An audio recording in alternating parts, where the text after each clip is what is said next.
Hello everyone, and welcome to a quick video covering the latest Inside the Vault for Fallout 76.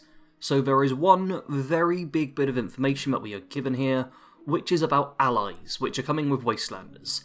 And it's similar to companions in the previous games, but there are some very significant differences, which I'll obviously be going over in this video. So, allies are described as a special type of human NPC that will bring more life to your camp and offer activities for you to take part in every day. So there's going to be a whole bunch of different allies, and the way you encounter them is just kind of exploring Appalachia once Wastelanders comes out. Once again, this won't happen until April 7th, so there's a bit of time before they show up in-game. But it says here that some of them can be recruited to take up residence in your camp through conversations or by proving yourself in some way. So possibly a speech check will get this person on your side, or maybe you have to do a specific quest for them.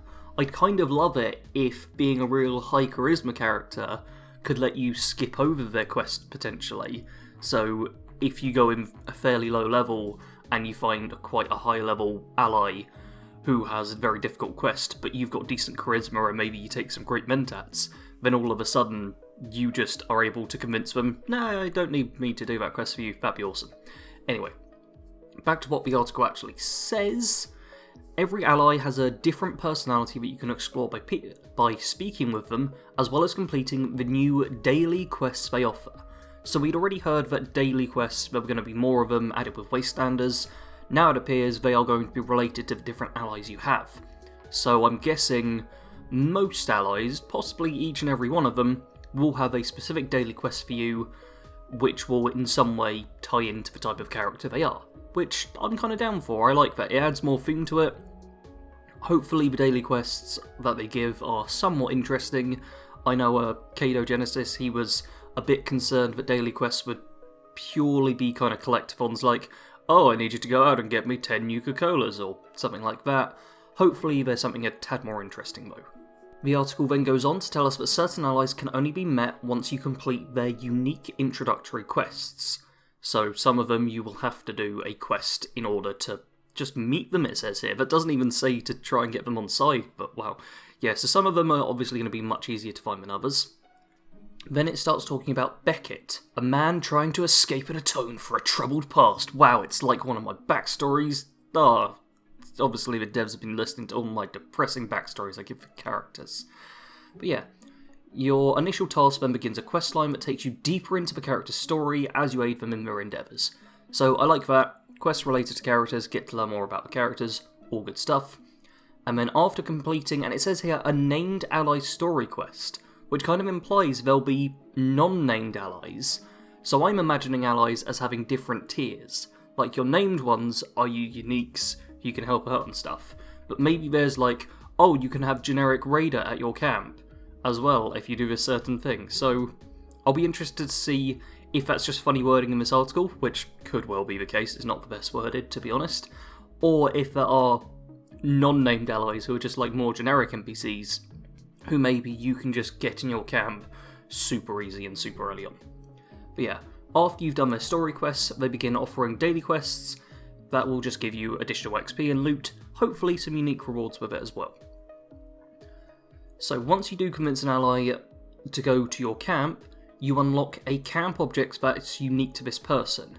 In the case of Beckett, who we've been shown already, it's the little bar that you'll be able to see in the picture that I've hopefully put up on screen, providing my editing brain doesn't go to sleep. But yeah, hopefully you just pop this thing in, well, not hopefully, you pop this thing in your camp and they show up. And yes, this is Beckett's bar where he will serve up drinks, lend an ear for conversations, or ask for a hand with something he needs done. So got the ally in your camp, you should be able to get some quests from. All good.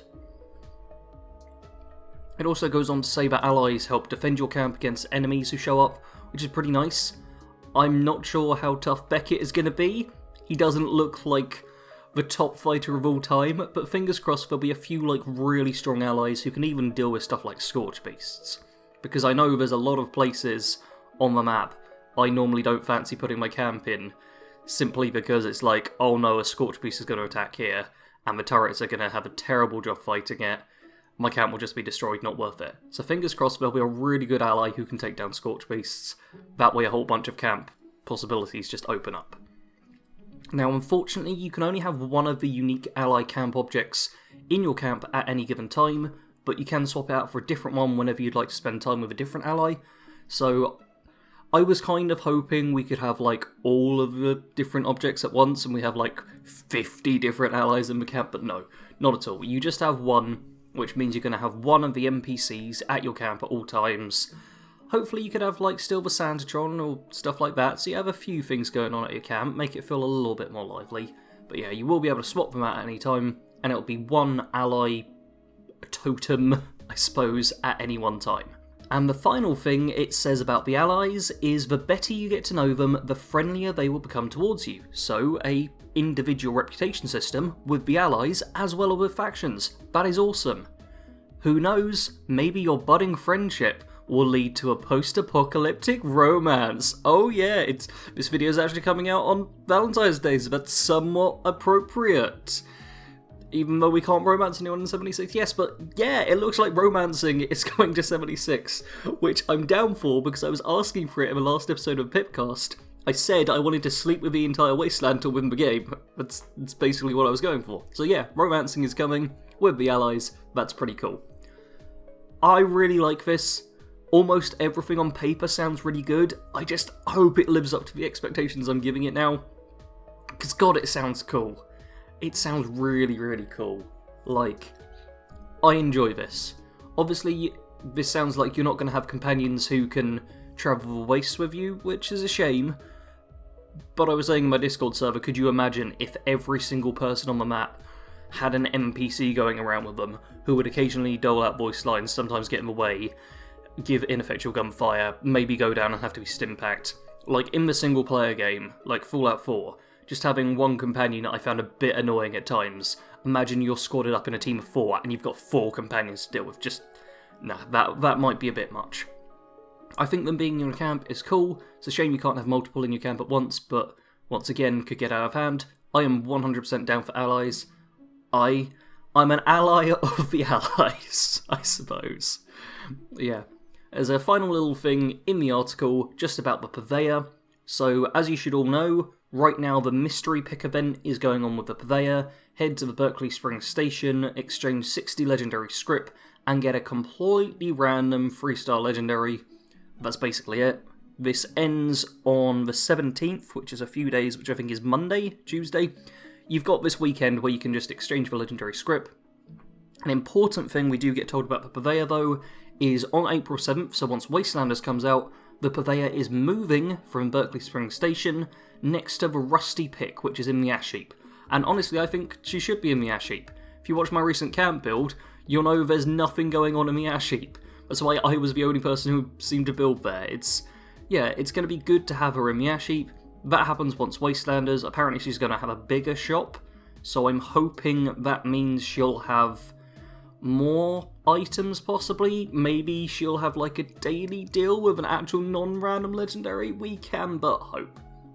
So yeah, she's moving, once Wastelanders comes out, into the Ash Heap next to the Rusty Pick, but that obviously isn't happening for quite some time. For now though, you can just give her some legendary script, and she'll give you a random 3-star, which is what I need to work on next, because there will be a video of me seeing what 3-stars I get at the beginning-ish of next week. Anyway, that is it for this video. If you did enjoy, hit the like button, make sure you are subscribed and have clicked the notification bell so you stay updated on all of the Wastelanders news, because I am covering everything about it that I can. It's good.